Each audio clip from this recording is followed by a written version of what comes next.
Presidents aren't just leading countries, they are shaping narratives, one post, one speech, or silence at any point in time.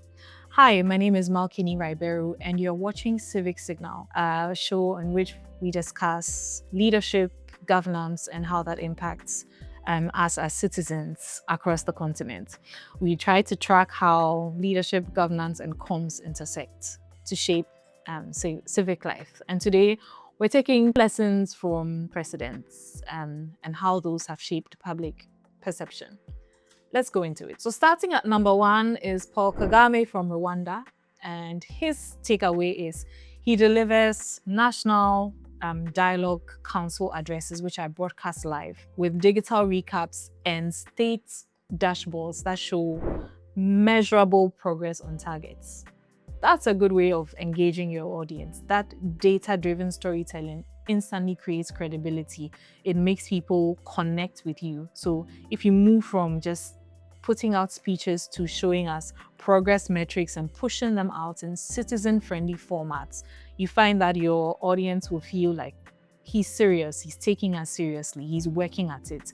And that's something that President Kagame has nailed. Then we go to Senegal for President Faye. In 2024, he used his inauguration speech and social media to clearly state that he would reduce presidential power, limit the perks, and deliver justice reforms. His youthful, calm tone contrasted very sharply with his predecessor. And the lesson from that is your first message defines your brand. And him going with that message has positioned him as a disruptor who is not bringing about chaos, but he's being clear about how he intends to carry out his reforms. And that's a lesson that I think our presidents can all take. Then we go to Namibia for President Mbumba. After the former president's sudden death in 2024, President Mbumba delivered a live, emotionally composed address within 24 hours. And this humanized the situation. It celebrated the legacy of the past president in a dignified, consistent voice. And the lesson from that is, in crisis, tone and timing matter. He was able to do that, and he earned national and regional goodwill, positioning him as a steady hand in uncertain times. Then we go to Tanzania. From there, we learn from the example of President Samia Hassan. She launched a royal tour documentary and featured herself as a tourism ambassador, showcasing Tanzania's attractions globally via streaming platforms and media interviews. The truth is, presidents and leaders can be their own best ambassadors. She knows what she's speaking to, and because of the weight that her position and her name carry, there's a certain value that is placed on that message. And being the one to do that, not only does she elevate Tanzania's visibility, but she encourages other people to follow her example to propagate the message of Tanzania and why it is a place that people and tourists should visit. Next up, we go to Nigeria. President Bola Ahmed Tinubu.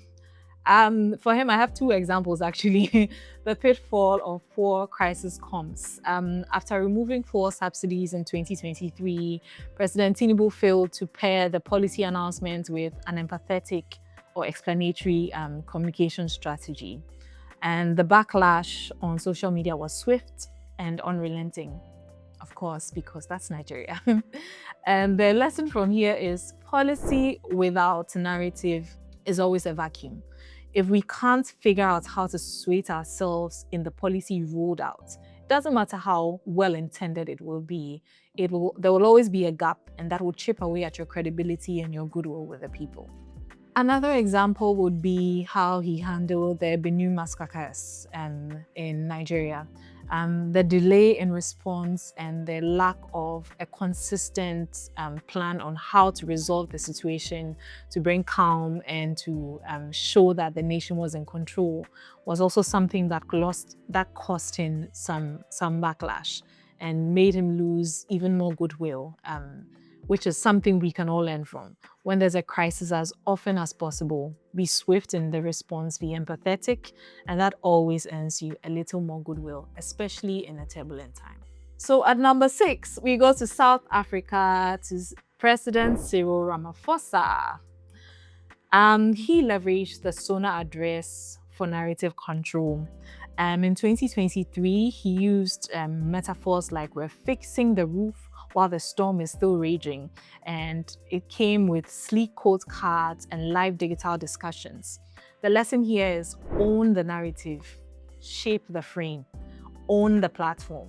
National addresses shouldn't be routine, especially when they are on an annual basis. They are high-impact storytelling opportunities, and he used the SONA to reinforce a tone of cautious optimism, to say that things will turn around, and that's a lesson that we can all learn from.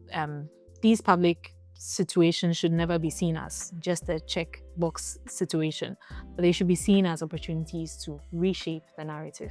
And finally, President William Ruto from Kenya. He has run a digital-first presidency, and the lesson from that would be meet your citizens where they are online. He is incredibly active on socials with live streams, Twitter threads, reels from events, name it. He's covering the digital front. And he uses these to explain policies in real time and control narratives. However, as we've seen in recent times, overexposure risks backlash, especially when the economy is tight. And not having a crisis comms strategy for when things are difficult may actually end up eroding the trust and the visibility that you have built, like we can see in President Ruto's case.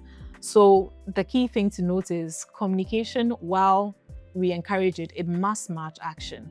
And that is why Kenyan citizens have taken to the streets to express their frustration with, while he's communicating well, they can't see how that translates on the ground, and there seems to be a gap.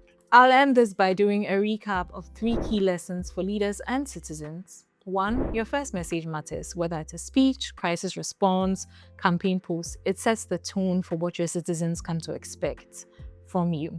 The second thing is digital doesn't only amplify, it also has the power to define. So if you're not shaping your message, especially on digital, someone else will. And it may not always be something you like. The third thing is credibility isn't built on just action. It's built on explanation. Say what you're doing. Say why you're doing it. Say how you're doing it. Say it clearly. Leadership in 2025 isn't just about policy, it's about presence. So whether you're a citizen or a future public leader, these examples show what is at stake in communication. If this episode helped you to shift your narrative and perspective, don't forget to subscribe to Civic Signal and watch the next one. And share this with someone who is planning a budding political career. I'm Kenny Ribeiro, and this is where civic literacy meets sharp storytelling. I'll see you in the next one. Bye.